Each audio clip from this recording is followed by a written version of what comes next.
What's going on, everyone? It's another episode of the WVSports.com podcast, and a lot has happened since the last time we came to you. We were both banged up with two different little sick bugs, but we are back and better than ever. And there's a lot to talk about on this Tuesday afternoon. So we're going to get into basketball, what's going on with them, the news about Tucker DeVries, and then talk a little bit of football as their schedule got released today. So first things first, probably the biggest news of the day, which is surprising when you get a schedule release, is that Tucker DeVries is going to be out for the remainder of the year due to a shoulder injury. This was kind of known behind closed doors, but it was officially announced that he will have the season-ending surgery. Darren DeVries said in a statement, "Since early December, we have consulted with our team doctors and numerous medical professionals to evaluate and treat Tucker's injury. Tucker did everything he could to get back on the court this season, but unfortunately, it has been determined by all parties involved that surgery is necessary. He will be out of action for approximately 3 months, as well as the fact that they will be trying to get him a medical red shirt and have him come back to school next year." So, Keenan, you're alive, you're healthy, but what are your thoughts on Tucker's now official absence? I'll start by saying, guys, flu is no joke. That's about as sick as I've been last week. It was rough, but I will say that this isn't necessarily a surprise to those of us who follow the program closely.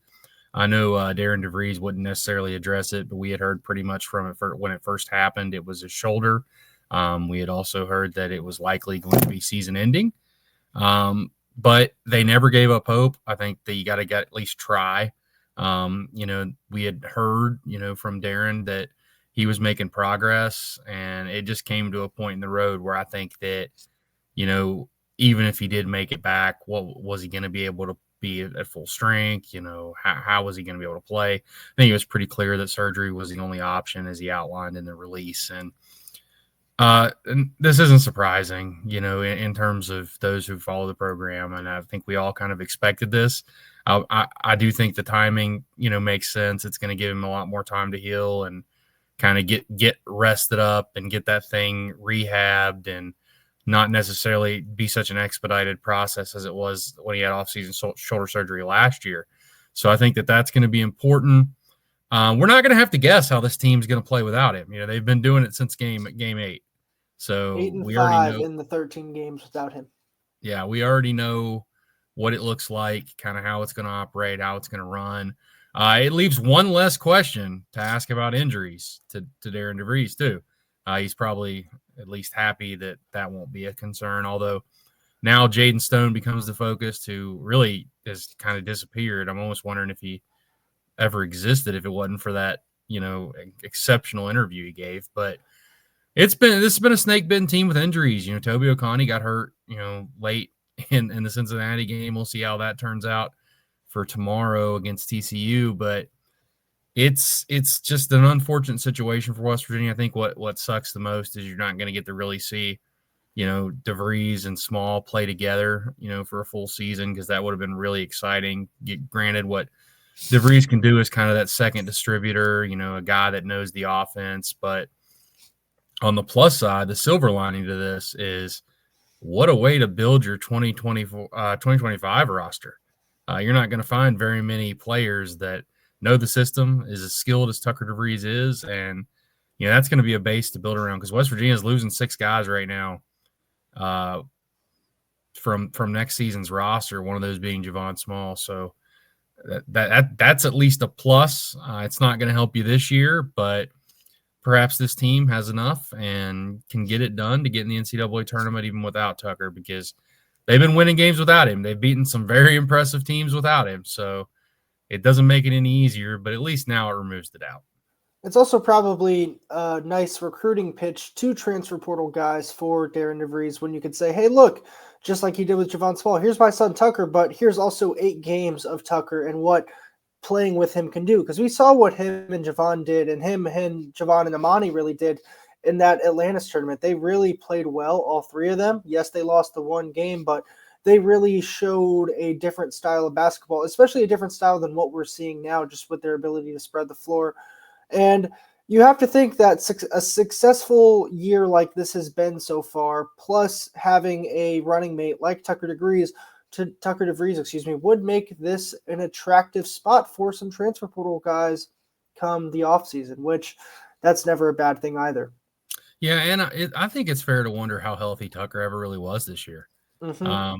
I mean, I think that's a fair question to ask. I had heard whispers, even back to that Atlantis term, and then he goes and just goes off against Arizona. But, so I think that this will do him well, not only, in terms of his health, but on the basketball floor, and to really kind of take this thing, slow and build it back up and get ready for next season. So I think that it hurts this year, obviously, but you've been doing it without him regardless. Now you can proceed forward and really kind of, for Tucker's sake, get ready for your other senior year.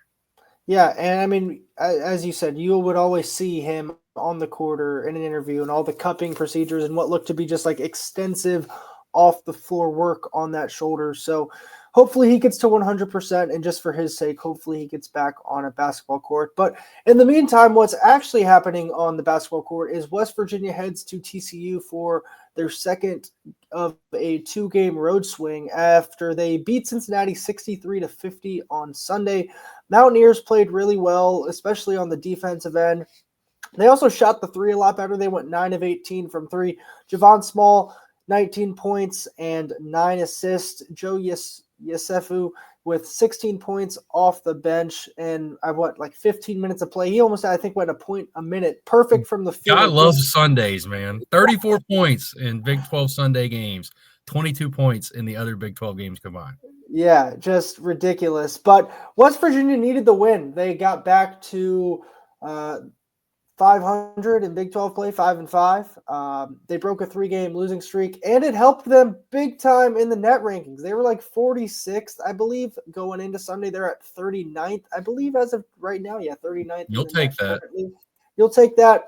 And if you can get a win over a TCU team, which has a similar profile in terms of how they score tomorrow, then you're riding a 2-game win streak heading home for a game against a somewhat not mediocre, is I guess the better word to use, Utah team. So, Keenan, how important is this TCU game for the Mountaineers? Big. I hate to be so direct, but true. Yeah. Big. At this point, you're at the point of the season now where every win really matters. West Virginia's sitting at 14 right now. I think we've discussed the magic number, I think, for West Virginia to be kind of a lock for this thing is 19. And that means you got to try to find 5 more wins in the last handful of games, including the Big 12 tournament. So you have 11 guaranteed games left. Yes. So that's that. These are ones you got to try to win. I know it's on the road, but that Cincinnati game was on the road. Cincinnati, man, I can't explain what's happened to them. That was a really good basketball team last year. They look so dysfunctional right now. And it's the same guys, too. Yeah, that's beside the point. But credit to West Virginia. I think the biggest difference that you saw from West Virginia was, like you mentioned earlier, their defense. They seemed a lot more active, a lot more connected. They didn't get spread up as much. And I think that this team is better when they're using their defense to turn it into offense, either by getting out on the break, getting stops and running, whatever they need to do. But when they are not stopping people, they don't score at high enough clip to really make things interesting. And they got off to a quicker start against Cincinnati. They're going to need to do that against TCU. I think that when you look in the grand scheme of things, they've got some home games coming up, which this team typically has played better at home. This is one of the more winnable, I guess, road games that they have left. You still got to go to Utah. Texas Tech and Baylor, that's for sure. Yeah, you got to go to Baylor, Texas Tech, BYU. That's going to be tough. If you can find a way to win this one and then hold serve for the most part at home, there's your 19 before you even get to the Big 12 tournament. So I think that, West Virginia's sitting pretty right now. They're in the tournament by pretty much every metric. They still – I know it feels like it, guys, that Arizona State and Kansas State games. I know they feel like terrible losses, but in terms of the metrics, they're not. They're quad 2 losses. Hell, if Kansas State keeps winning, that might become a quad 1 loss at some point. They're playing really good basketball right now. But I think that as long as West Virginia is able to kind of take care of business against a TCU team that's really been up and down, they've played really well at times. I know they beat Baylor on the road, and then turned around and they've laid eggs. So I think it's interesting. This league is so unpredictable for the most part, but this is a golden opportunity for West Virginia. Go 2-0 after a really rough stretch where you drop some games you should have won is a nice way to kind of recorrect and straighten out the season in a sense. Yeah, I think a 2-0 stretch would certainly make up for that Arizona State, K-State week, especially because you're able to do this on the road. But yeah, as you said, if they get to this one and they get to 15, that means they would have 10 games to get 4 wins.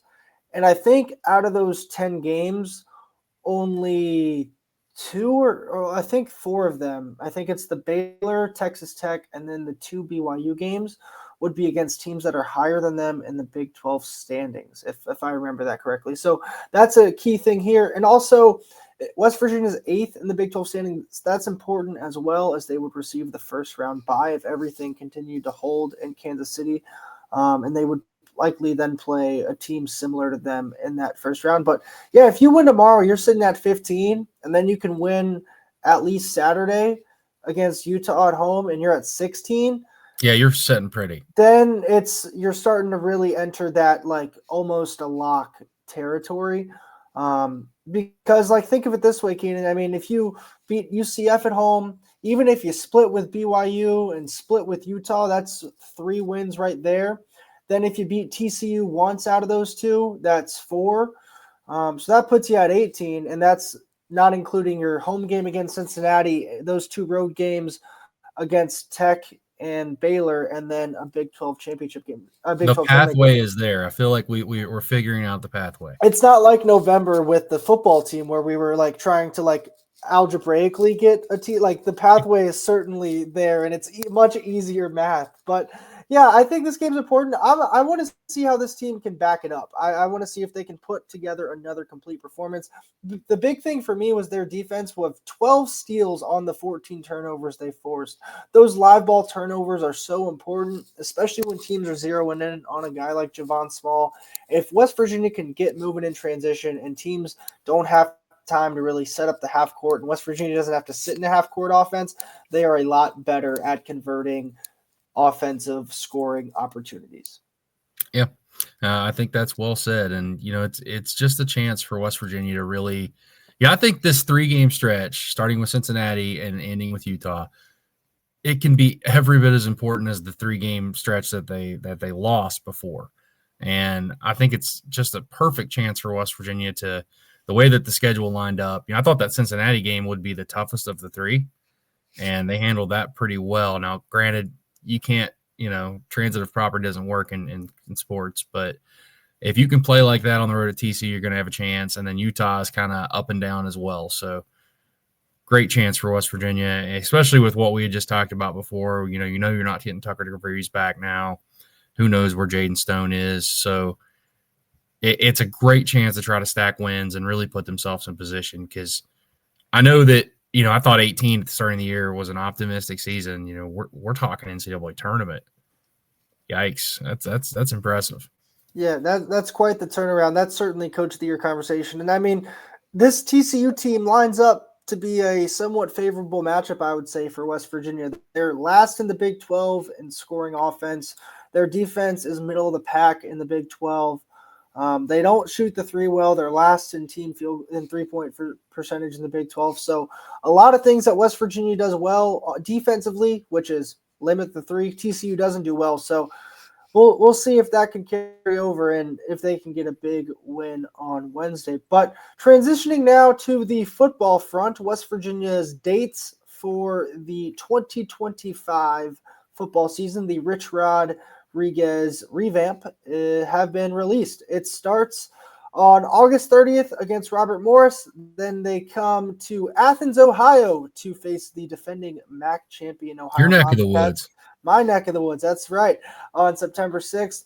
Then the 108th Backyard Brawl is on September 13th, which I feel that's going to be fireworks city. Then they open Big 12 play at Kansas on the 20th of September, back home against Utah on the 27th. Then they head out to Provo, a gorgeous, gorgeous setting for a football game, on October 3rd, which is a Friday. Then they have their first of 2 bye weeks. Then they hit the road, travel to Orlando to face UCF, back home against TCU on October 25.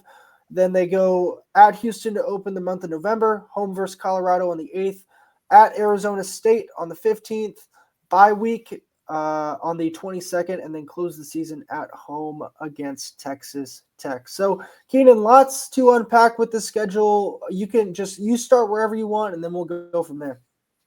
I'm not sure I've ever seen a schedule before, at least off the top of my head, where West Virginia did not play consecutive home games.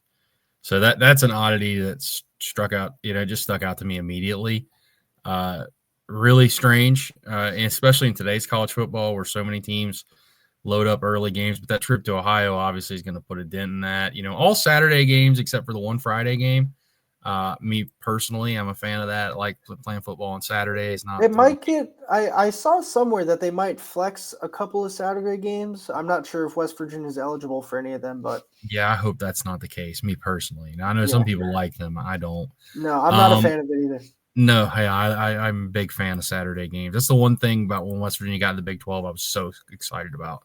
Mm-hmm. I think, but the Friday night I'm fine with. I think that's cool going out to BYU. I think that'd be a really cool experience. That's basically a Saturday game, though, with probably that thing starting at like 10 o'clock Eastern time. I was going to say probably like an 11 o'clock kick. Yeah, we're going to have to buckle up for that one. Yeah, I think that overall I don't want to call it a favorable schedule because it's kind of tough in the league, but it's not super bad, I guess, per se. You don't play back-to-back road games. I mean, you do in terms of opponents, but you get a bye week in between. Two of your opponents have a bye week before you. You have one before one of your opponents. So it's not necessarily crazy lopsided there. You do have to play Arizona State, the defending Big 12 champion. But, if I would have told you this exactly a year ago, you would probably say, oh, that's an easy win. Yeah. I think that's the kind of the unpredictability of this league in general. But nothing too crazy. I would have liked to seen personally if they could have flipped the Colorado and Utah games, get Colorado early in the season, Utah later, just because I think that game is going to be nuts, that Colorado game. But, ending with Texas Tech again, I don't know why that's become such a tradition with the Big 12 schedule makers, but here we go. Another tradition is starting with Kansas. Yes, I noticed that too. Yeah, I think it's like 5 out of the last 10 years now. It will be West Virginia's first Big 12 opponent is Kansas. This is also the first time since 21 that they will not open Big 12 play at home. Oh, yeah, and that I think Kansas is going to be a pretty good football team this year too.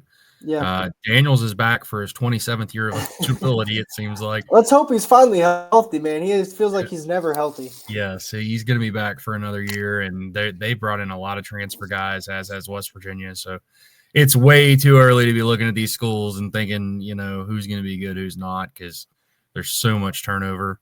But I do think that overall, considering that West Virginia is going to play more road games than home games in the league, you got a pretty good slate. You don't have to play back-to-back road games. The way that it spreads out is pretty good. I like the home away. I don't think the team will like it as much, but it's kind of cool. You'd much rather have home games than road games, but at least while your team's gelling in the early portion of the year, you're playing half of your home games. Mm-hmm. So they're going to play 3 of their first 6 road games in the first month of the year. Now, granted, one of those is against an FCS team, but this team probably needs that with all the changes and everything that's happened. So I think that they'll have a good chance to kind of get things going, and really before that Pitt game, that'll be the first. Well, I don't want to sell Ohio short. They had a good year last year. I know they had a coaching change, but that won't be easy going on the road. They're usually pretty good there. Just ask Iowa State a few years ago. Yeah. But if they're able to get through those two, that Pitt game will be a big litmus test. And then, of course, you got to go on the road and try to beat Kansas. So they'll jump straight into it. Utah after that, and it's just going to keep rolling. Yeah, I think the biggest gripe, if you're going to have any, is the short week having to go from Morgantown to Pro. I think that's a tough spot just because you're playing a Utah team that is always kind of a physical brand of football, and then you have to go on a short week all the way across the country, across 2 or 3 time zones. That's a tough ask for any team. I mean, but not the end of the world there. I think the little weird thing is the second to last week of the season you get a bye. I mean, okay, that's a little Yeah, odd. I mean, I that was weird. guess it does you a favor after you have to travel to Arizona State, but nothing too crazy there. But yeah, as you said, you get those 3 home games early, and I mean, even one of those road games, it's a close trip. I did this calculation. I'll put it in an article for them too, but West Virginia is set to travel over almost 6,300 miles this year. Just that's the distance between what WVU and the opposing school. That's not even like actual miles, but last year, Keenan, in the regular season, in their 5 games, they traveled only 4,300. Obviously, they had Cincinnati and Pitt as 2 of them. Add in the bowl game, and that number's up to 5,300. But that was a lot less heavy on the travel of guys because you had the Cincinnati game and then the Pitt game, which you don't have this year. I think it's kind of odd just the way the schedules are going to keep going with all this expansion that you don't really get that solidified rivalry, I guess. Like, I think it would be cool if West Virginia and Cincinnati played every year because they're the 2 I still closest don't schools. understand why they don't. I don't get it either. It seems like Or West Iowa Virginia, State, Kansas State every year. How are they not playing every year this? Yeah, I mean, like West Virginia fans went to Cincinnati and Cincinnati fans went to WVU. It seems like it works for both parties. I mean, heck, they had a 2:00 tip off, and I think Tony Caridi's tweet said they were back in Morgantown by 6 or whatever. Like, I just feel like that's best. If we're really caring about the student athletes, that's best for the student athletes. But that's a conversation for obviously another day. But I don't think the schedule's that tough in terms of like craziness that could happen. There's no back-to-back road games that are on back-to-back weeks. It's not like they're having to go to Utah one week and get to play BYU and then go to Houston the next. Everything seems somewhat manageable considering the landscape of the Big 12. Absolutely. I mean, I think that sums it up. I do want to jump to one thing though, because we've kind of gotten lost in, just with everything that's been going on. Can you believe, Wes, that tomorrow is signing day? Oh man, can we believe it? What should we expect on signing day tomorrow, Keenan? How about that? How about I give you that nice little slow pitch softball there that you can hopefully crush? Yeah, well, I think that's what I was kind of looking for. I think that West Virginia I think it's going to be a somewhat busy day for West Virginia. Granted, the last couple of years, West Virginia's maybe had 1, 2, sometimes 0 guys sign. Kind of a different story this year. They have multiple commitments right now that haven't signed. They've got Armani Weaver, Kamaris Bowman. I think it's Marshawn Oxley, a junior college defensive lineman. Keenan Eck, great name, that has not signed. Another defensive lineman. So expect all those guys. Then you got the in-state guys. I'm not sure how they'll handle that. I expect that they'll announce them as well. Max Anderson, Bigelow, and Carter Zuliani from Bridgeport. And then you got a few guys that West Virginia's still after that have not made decisions yet. I think there's that I know of now that's the important thing, because I'm not ruling out any surprises in a coaching change. There's so many new names and new things that occur. Philip Bowser, offensive lineman from Youngstown, he took an official visit to West Virginia. I think it was the 24th weekend, the one with Weaver and Bomar and all those guys. He's down to West Virginia, UCF, and Ohio State. Is supposed to announce a decision, could come at any time, really, or he could wait till tomorrow. Usually when you wait this late, they typically wait till signing day, because why wouldn't you? Has a really good connection with Jack Becknell. Loves the fact that he has experience in the college and pro game, and he's a guy that really could play multiple spots in the offensive line. A really versatile kind of guy that picked up a lot of steam late that West Virginia got involved with. Madrid Tucker is another guy. He is an inside receiver type that is down to West Virginia and North Carolina at this point. He took official visits to both schools. I think that he is supposed to announce tomorrow, I believe, is what he has told me. I think it could go either way. He's kind of a dynamic athlete, actually a baseball player too. West Virginia is actually recruiting him for both sports, can play shortstop. So kind of a really impressive athlete all around. A couple guys that have visited earlier, I think Adam Tomczak, defensive lineman from California. He has not made any type of decision yet, but he took an official visit to West Virginia in early January, and it's a school that's been on the radar for him for quite some time. So wouldn't be surprised if he's possibly in the mix as well. Had a really good year this past year, was all state out there at the JUCO level. So, and then you cross your fingers and maybe there's a surprise or two. So West Virginia, I'm losing count of how many guys have been added, since this whole thing started. We're approaching 40 at this point.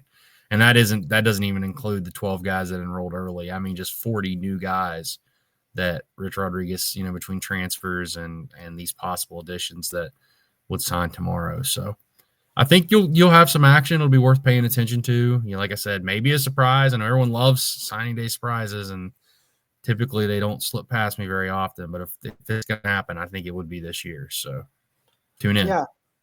I assume. Yeah, we're gonna have that on our website tomorrow. I saw your draft of your little tracker today, but yeah, signing days here. Baseball season's around the corner. They start next Friday at Jacksonville, which it feels like they start earlier and earlier every year, which is not quite true, but it feels that way. But a lot going on, a lot to talk about. Spring football is going to start at the end of February. I had that on top of my head. Rich Rod was on the Three Guys podcast. It seems like the spring game is going to be tentatively scheduled right now as of I think it was April 5th. And it seems like they're going to start spring ball in late-ish February, which is about now. Yeah. So it'll be interesting, though. I think if there's any time to actually really care and get into spring ball, if you're a fan, it's probably year one of a coaching regime, just to kind of see coaching style, the way the staff operates, the way new players operate, because there are so freaking many. Keenan, I wish you luck with your boots on the ground and when you go to watch practice and have to do numbers and see all these guys and learn new faces and new numbers, because I can't imagine the struggle that you'll be put through. Yeah, fortunately, I do all the recruiting stuff, so that helps, but it's still a transition. Yeah. But anything else, or you want to head out? I think we've covered it. This has been an action-packed episode. We've had so much we've had to kind of speed date through some of these topics. We would usually spend a whole episode on one of these topics. Instead, we had to kind of sort through them all. So, man, look at you, speed date, Valentine's Day coming up. Man, maybe I'll tell your wife that you got it. You got options. But no, in all seriousness, if you made it this far, we do appreciate you listening. I'm Wesley Shoemaker, joined by Keenan Cummings, and this was the WestVirginiaSports.com podcast.